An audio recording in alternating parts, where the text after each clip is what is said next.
Boa tarde. Vamos começar essa conversa, então, falando de polêmica, gente. O ministro do Supremo Tribunal Federal, Alexandre de Moraes, multou a rede social X e a Starlink em 5 milhões de reais por dia. 5 milhões de reais, repito, por dia, em razão do truque ou do drible que levou o site a ficar novamente disponível para usuários brasileiros.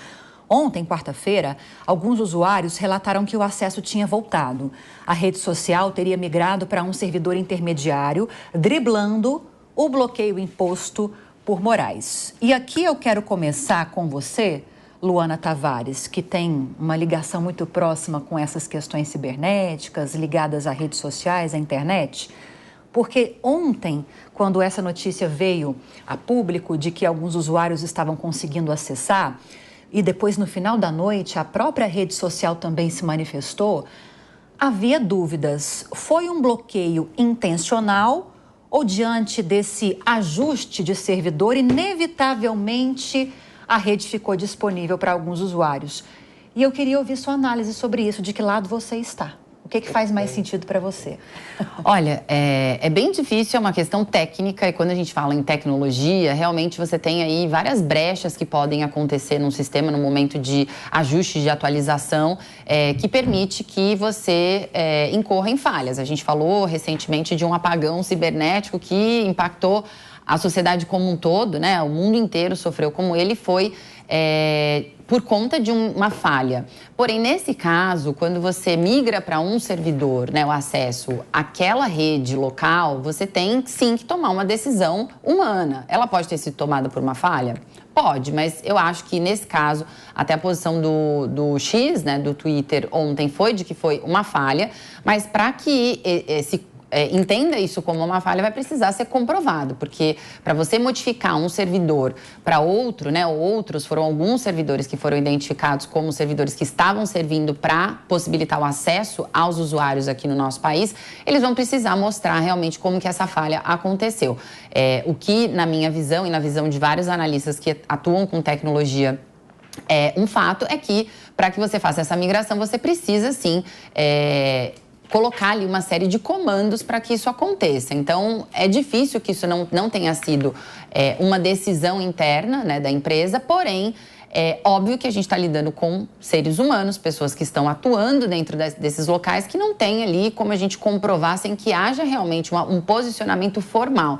Agora, o que acontece, Lívia, é que eles se posicionaram ontem, dizendo que foi uma falha interna que aconteceu por conta dessas mudanças e que eles iriam sim começar agora um movimento, né, de primeiro bloquear as contas que já haviam sido solicitadas pelo ministro, né, pela nossa justiça brasileira, que fossem bloqueadas. Isso já aconteceu, começou a acontecer desde quarta-feira, ontem, e que iriam sim indicar, né, ter um movimento aqui de responder às exigências da justiça brasileira. Então, é muito difícil a gente ter certeza até que, como até no caso desse apagão que a gente teve, a justiça age ali e que haja uma comprovação. Agora, o que eu tenho aqui uma opinião bem certa é que é bem difícil que ele consiga comprovar ou que ele se posicione dessa forma para demonstrar se foi realmente uma falha interna ou uma decisão deliberada, uma decisão tomada por eles de realmente burlar a justiça brasileira. O que acontece é que a Anatel já se posicionou dizendo que não tem outra forma a não ser ter sido uma decisão interna da empresa, justamente por essas questões técnicas que a gente sabe que precisam ali de uma ação humana para que aconteça a mudança de um servidor para o outro.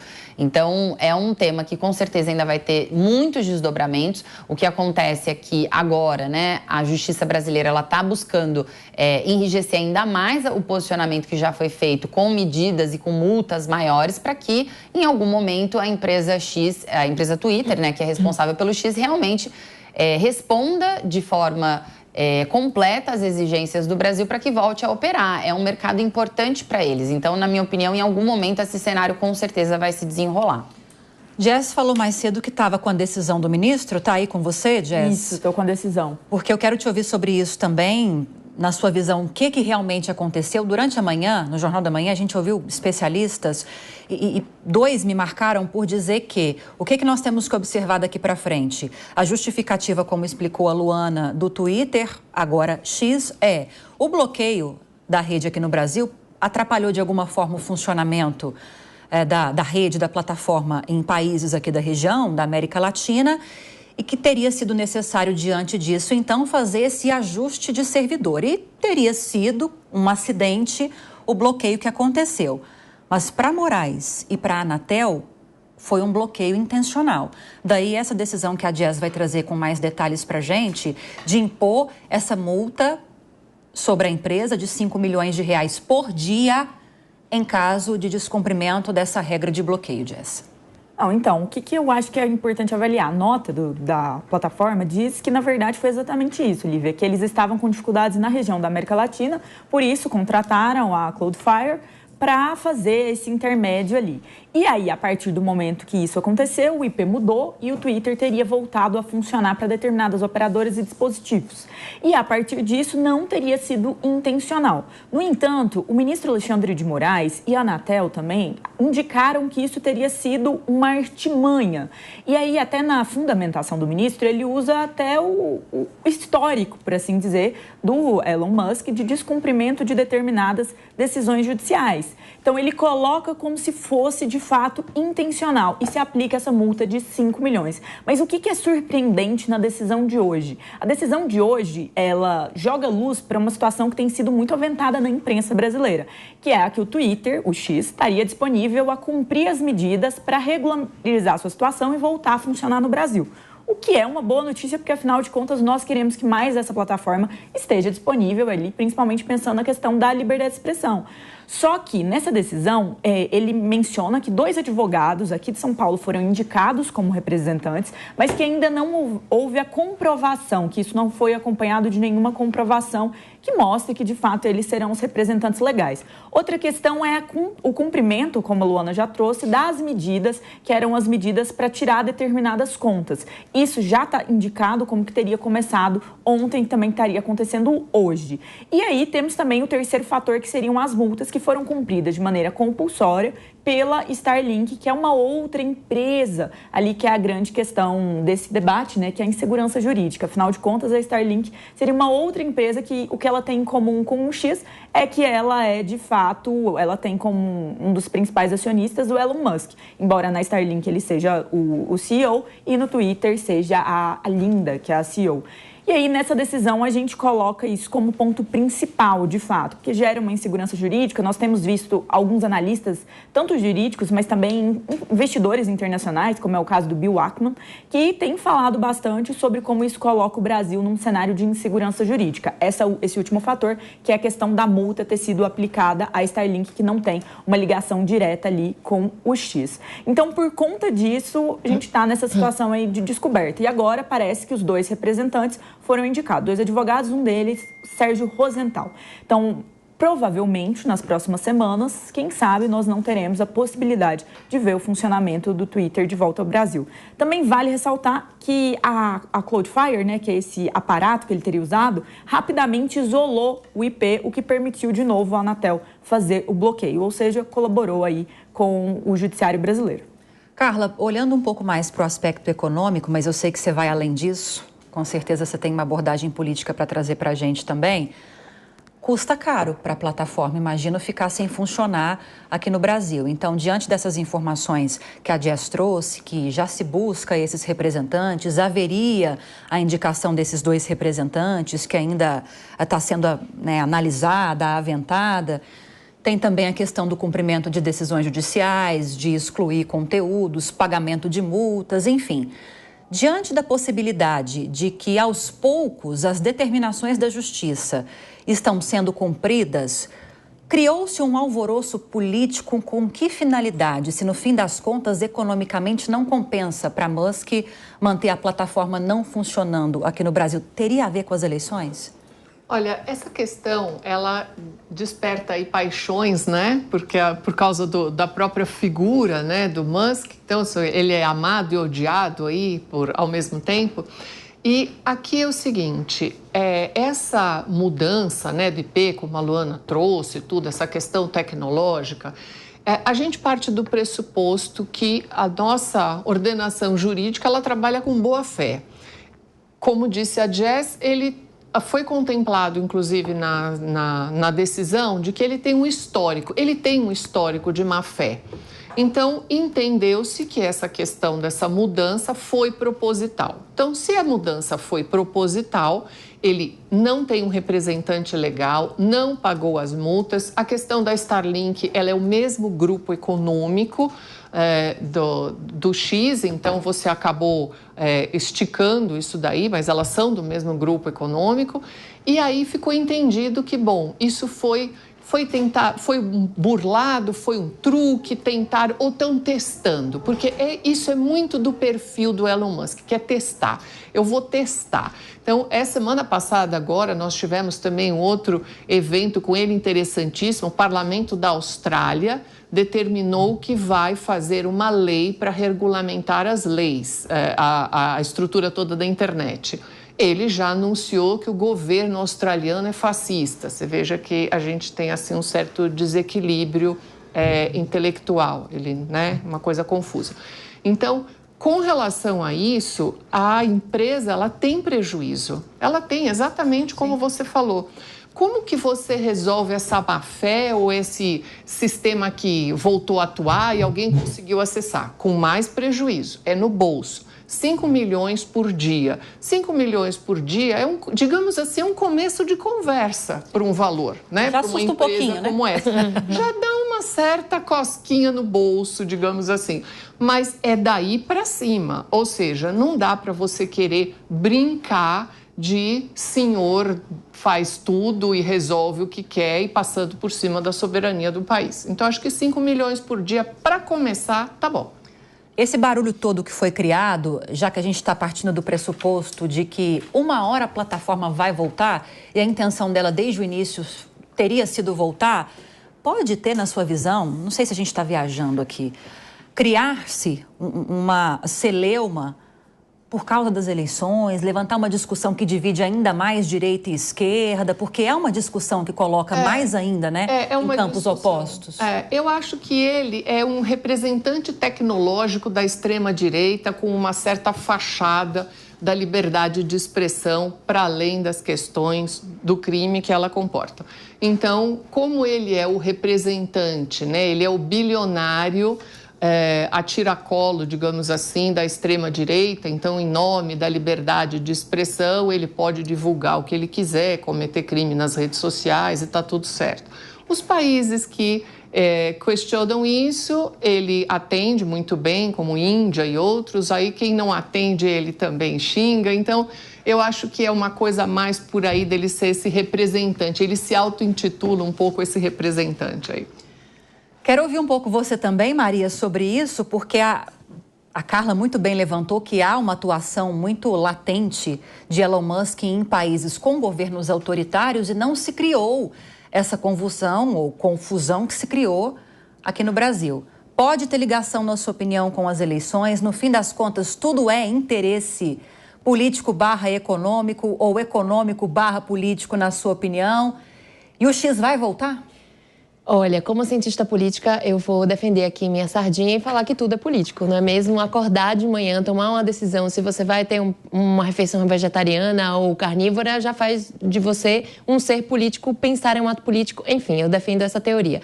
Então, não tem como tamanha repercussão de tamanho evento tão importante que impacta milhões de usuários, não tem como dizer que isso não tem implicações políticas. A gente viu a própria professora Carla falando aqui da figura que o Elon Musk é, o símbolo que ele tem com um espectro de uma ideologia que vem ganhando bastante força no mundo atualmente, que é a questão do libertarianismo, isso, com a extrema-direita, a direita. Então, ele é essa figura, né, simbólica, ele é essa figura que defende, nesse discurso dele, sobre a liberdade de expressão.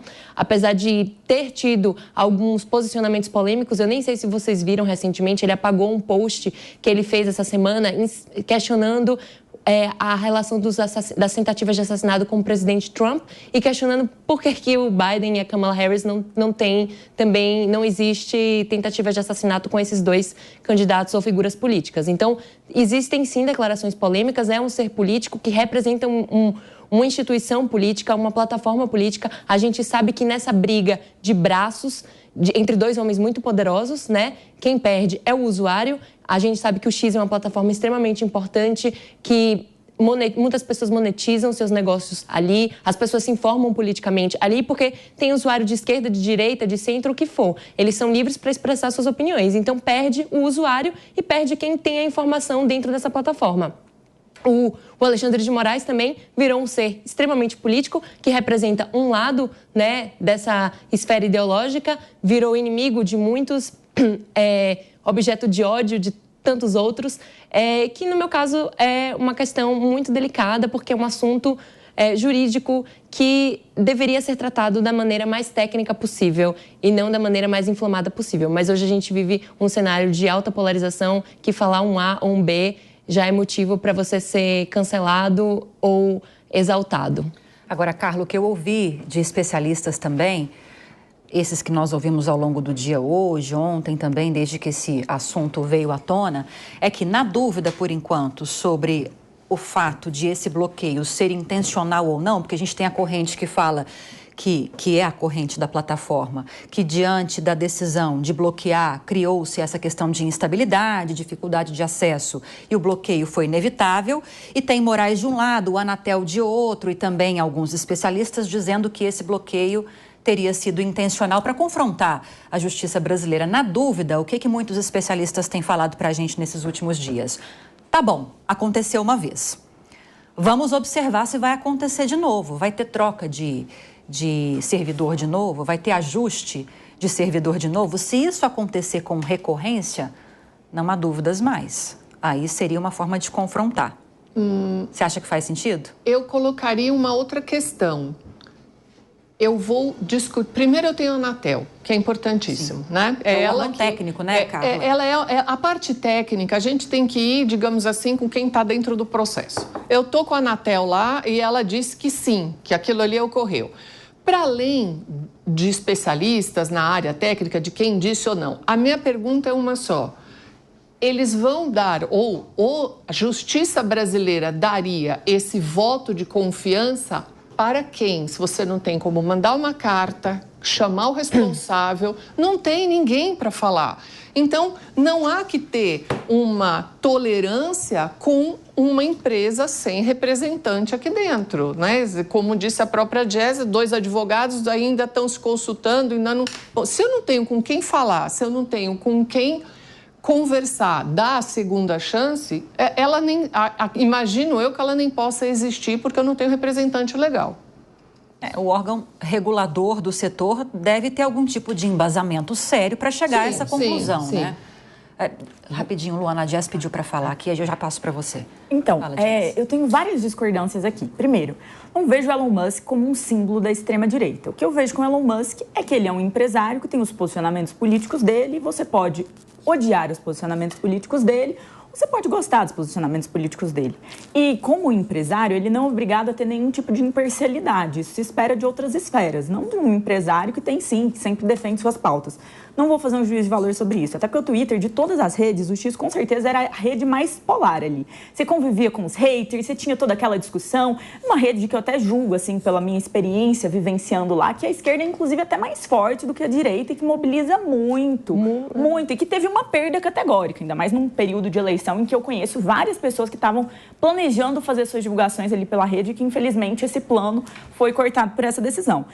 Eu também acho que é importante a gente olhar para a questão da diferença aqui dos que esses 5 milhões representam, né? A minha colega aqui, a Carla, ela coloca que os 5 milhões já é um começo de conversa, mas eu acho que a gente tem que tomar cuidado com isso, porque esses 5 milhões estão sendo aplicados na Starlink. E, mais uma vez, vários especialistas, tanto do jurídico, mas também especialistas em investimentos, têm afetado, têm mostrado como isso gera um cenário de insegurança jurídica no Brasil. Então, eu pego aqui a professora Eliana Franco, NEME, e o professor Fábio Warshall, da USP. Os dois colocaram como a desconsideração da personalidade jurídica, ela só funcionaria para casos muito difíceis e provavelmente onde o acionista teria feito algum tipo de fraude ou confusão patrimonial, que não é o caso aqui. Então, quando você coloca isso e fala que eles estão no mesmo grupo econômico, eu fico pensando qual que é o embasamento desse grupo econômico. Então é considerado o mesmo grupo econômico qualquer empresa que tenha um sócio em comum? Porque este é o cenário aqui. E se for assim, com certeza isso vai gerar um precedente perigoso, né, o que os analistas vêm indicando, e que assusta. Mais uma vez, Bill Ackman, um dos maiores investidores do mundo, ele coloca como isso abre um precedente perigoso no Brasil que vai desincentivar determinados investidores a virem para cá. Então eu acho que a gente precisa olhar para o cenário de insegurança jurídica e realmente endereçar isso como um grande problema que está sendo feito no nosso país. E eu não acho que só a extrema-direita está criticando ou falando sobre esse assunto. Recentemente nós vimos a Casa Branca oficialmente comentando isso e lamentando que o X tenha sido bloqueado no Brasil, fazendo voto pela liberdade de expressão. Então é um assunto muito complexo que eu acho que a gente tem que olhar a melhor luz e, particularmente, eu acho que colocar quase como se o Elon Musk, ser um ativista político, gerasse um problema dentro da rede ou coisas desse tipo, é, na minha opinião, um pouco míope. Sabe por quê? Porque no final do dia, ele é um empresário que tem seus devidos direitos ali de se posicionar. E mais, governos autoritários. Realmente, ele na Arábia Saudita é um pouco diferente, ele em determinados países autoritários é um pouco diferente. Mas, mais uma vez, cada país tem sua própria legislação. Esses países não são democracias. Então, não espero que eles sejam tratados, ainda mais por um CEO ou por um grupo ali como a plataforma, como se fossem democracias. Agora, o Brasil não. O Brasil é uma democracia. Enquanto a Carla pensa numa forma de responder a essas falas da Jazz, Luana pediu para falar. Luana. Sim, eu acho que, primeiro, né, voltando ao ponto econômico, antes desse comentário da Jazz, eu queria comentar aqui em relação aos pontos que a gente trouxe antes, que o que tem anunciado, né, até 2021 em relação a quanto o Brasil representa financeiramente para o Twitter anteriormente, agora o X, 2% das receitas da empresa como um todo, antes da gestão do Elon Musk. Então, a gente não sabe, não tem dados que foram divulgados depois disso para saber, mas a gente consegue ter uma ordem de grandeza. Isso representa para a empresa entre 80 e 100 milhões de dólares. Então, não é um mercado pequeno, de novo, né? A gente tem um volume de usuários muito grande. Temos uma receita gerada aqui porque o uso de plataformas sociais no Brasil é um dos maiores do mundo. Em muitas plataformas, como Instagram, nós somos o terceiro maior consumidor de internet do mundo. Terceiro maior consumidor de internet e usuário de plataformas como o Instagram, Twitter, um dos maiores. Instagram, se eu não me engano, nós somos o primeiro do mundo em usuários, né? E também isso acaba desdobrando para o uso de WhatsApp e outras plataformas que não dependam tanto disso. Tem muitos fatores que contam, a educação é um deles. A gente usa as plataformas tanto para troca, a nossa cultura estimula isso, mas também, falando de WhatsApp, nós somos os maiores enviadores de áudio do mundo. Não sei se vocês sabiam disso, mas achei incrível saber, mas também ligar isso a um fator muito negativo, que é a ausência de alfabetização, de educação, que faz com que a gente use muito mais esse mecanismo de voz. Mas voltando ao fator econômico, realmente o Brasil representa muito para a empresa. Então vamos isolar esse ponto, assim, nós representamos muito. Eles querem voltar, com certeza não é uma intenção do Elon Musk ficar fora de um mercado como o Brasil. Nós temos mais de 190, quase 200 países no mundo que já são oficiais, né, considerados pela ONU. Pelo menos 196 ali mais ativos em tratados comerciais, em atividades, né, que ligam eles aí às tecnologias e aquilo que acontece no mundo. Em um país, único país, você ter 2% da sua receita, não é interessante você ficar ausente. Então, vamos pensar aqui do ponto de vista econômico, do ponto de vista empresarial. Ele, com certeza, está com uma intenção, ainda que não esteja tão evidente, né, nas posturas e naquilo que a gente tem visto aí de resposta à justiça, de retornar ao Brasil. E, muito provavelmente, atitudes como essa que a gente viu, né, que direcionar um IP, como eu falei, não é uma decisão que acontece por falha naturalmente, normalmente, né? Para você modificar um IP que não está tendo nenhum problema, mesmo que você tenha que ter ali um bloqueio, né, do IP naquela georreferência que é o Brasil, modificar para um outro servidor, você requer sim uma ação humana. Então, acho que a gente tem que realmente olhar aí pelos analistas que falam da parte tecnológica que isso né, o mais provável, o cenário mais provável. Digamos que ainda assim foi por falha. A gente tem, obviamente, o histórico que não corrobora. E falando da parte política, eu acho que concordo com a Jess que qualquer pessoa, qualquer empresário é um ser humano, né, gente? A gente trabalha com uma empresa, tem um monte de seres humanos ali, eles são livres para terem as suas opiniões políticas, públicas. Agora, no momento que você tem a detenção de um poder econômico, de um poder que hoje o dado e a informação se tornou um poder, né? Até maior do que recurso, que ele vale muito mais do que muitos outros produtos que são utilizados pela sociedade do mundo inteiro. O dado hoje é o recurso mais valioso, é o novo petróleo do mundo. Então, é sim uma pessoa que tem muito poder, que influencia. E falar, por exemplo, como, né, a Carla trouxe aqui, que a Austrália é fascista, enfim, trazer o posicionamento político para criticar tecnicamente decisões de países, você acaba sim colocando em conflito a sua atuação como empresário, os seus deveres como cidadão, com a sua opinião política ou aquilo que você acredita que aquele governo tem de ideologia ou de intenção ou de, enfim, atuação e qual é a forma como aquele governo funciona. Então, é natural que ele tenha opiniões políticas e elas podem ser divergentes.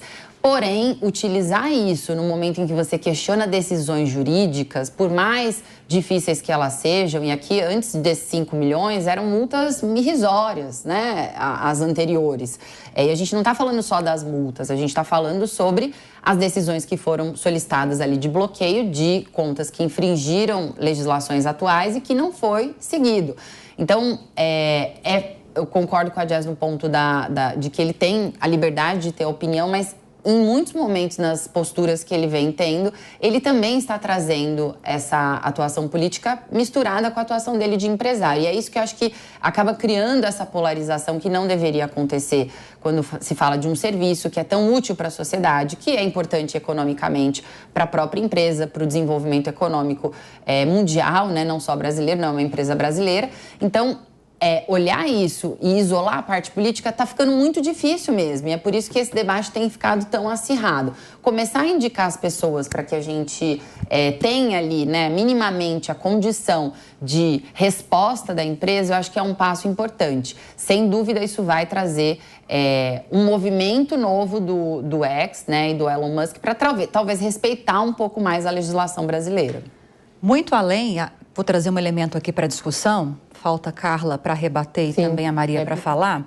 Muito além dessa questão do direito de um empresário expor ou não as posições políticas, de Musk representar ou não uma extrema-direita, eu estou levantando pontos aqui que são divergentes, tá? Tem uma questão da soberania digital do país que eu quero ouvi-las sobre isso. Nós tivemos ontem intelectuais de vários países divulgando uma carta aberta, economistas, sobretudo, criticando a postura de Musk e apoiando esse bloqueio do X aqui no Brasil. É uma carta relativamente extensa. Eu peguei só um trechinho aqui para destacar, para levantar essa discussão aqui com vocês, que é mais o final. O finalzinho, inclusive. O que esses intelectuais dizem para finalizar esse movimento pró-governo e contra Musk? Também pedimos ao governo do Brasil que seja firme na implementação da sua agenda digital e denuncie pressões contra ela. Eu até tinha separado, acho que eu vou um trechinho acima, gente. Vamos lá, um trechinho acima.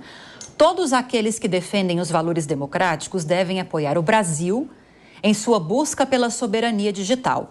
Exigimos que as Big Techs cessem suas tentativas de sabotar iniciativas do Brasil voltadas para a construção de capacidades independentes em inteligência artificial, infraestrutura pública digital, governança de dados e serviços de nuvem. Esses ataques minam não apenas os direitos dos cidadãos brasileiros, mas as aspirações mais amplas de todas as nações democráticas de alcançar a soberania tecnológica. Hoje o mundo é tecnológico, nós estamos no mundo digital, não dá para dissociar mais uma coisa da outra. Quando há uma postura como de Musk, de não só questionar decisões judiciais, como disse a Luana, mas de não cumpri-las, de descumpri-las reiteradamente, em público, na plataforma, com milhares de seguidores brasileiros, incitando parte da população a seguir esse tipo de comportamento, há ou não, na visão de vocês, uma violação da soberania digital do país? Carla ou Maria? Quem quer começar? Acho que é a Carla que ela tinha a réplica. A minha questão ela é até uma coisa bem simples, porque é o seguinte: toda empresa internacional precisa de um representante legal. Ponto. Se ele tivesse um representante legal aqui, nada disso estaria acontecendo, a gente não estaria nem conversando sobre isso. Então, ele precisava retirar, excluir alguns perfis, ele não excluiu e tirou a empresa do país. Então, tudo está sendo discutido em cima disso. Uma empresa internacional sem representante legal não pode funcionar. E até isso é uma questão importante para a gente pensar o seguinte, se fosse a Meta, essa carta ela é muito importante porque essa é uma representação para o mundo. O que essas pessoas importantes que assinaram essa carta estão dizendo? O Brasil precisa seguir com a sua legislação digital. Por quê? Porque se isso daqui virar uma festa, amanhã a Meta resolve fazer o que quer e tira o escritório, o representante legal. O que a gente vai fazer? Vai continuar funcionando Instagram, vai continuar funcionando tudo? Não, não vai funcionar, porque ou a gente tem uma legislação que precisa ser cumprida ou não. Então, nada disso estaria sendo discutido se não fosse esse ponto central. Eu vou fechar o escritório, mandar todo mundo embora e eu faço o que eu quero. Basicamente isso. Então, sem uma representação legal, isso vai começar a justamente andar nessa cadeia que a gente está vendo. E essa cadeia vai piorar se ele não arrumar um representante legal rápido no Brasil. Olha, eu parto do princípio que o grande dilema da era digital é que a legislação muitas vezes não consegue acompanhar a velocidade que a tecnologia avança. E isso eu falo num aspecto muito mais abrangente que não só a questão do X. A Carla mencionou bem, existe uma legislação que deve ser cumprida, representante legal no país. Todas as empresas têm, as principais empresas que aqui querem investir têm. Acredito que essas decisões, como foi dito, nesse cenário de extrema polarização, como eu falei anteriormente, eleva os humores, eleva as irritações e aí acaba criando esse tipo de debate, de discussão que, no final das contas, não serve para nada a questão do avanço.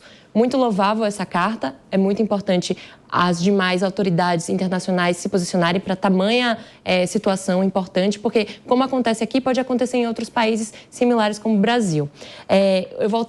Eu comecei essa frase falando sobre a questão do dilema que é a legislação não conseguir acompanhar a velocidade da tecnologia.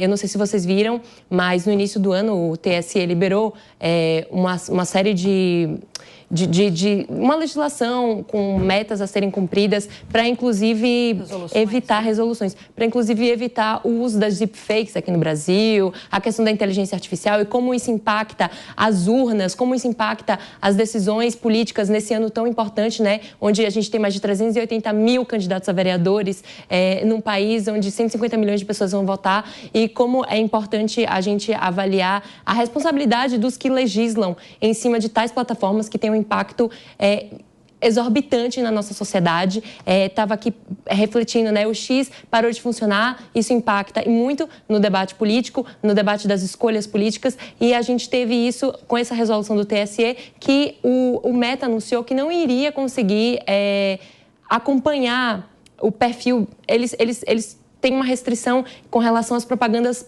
políticas da plataforma deles.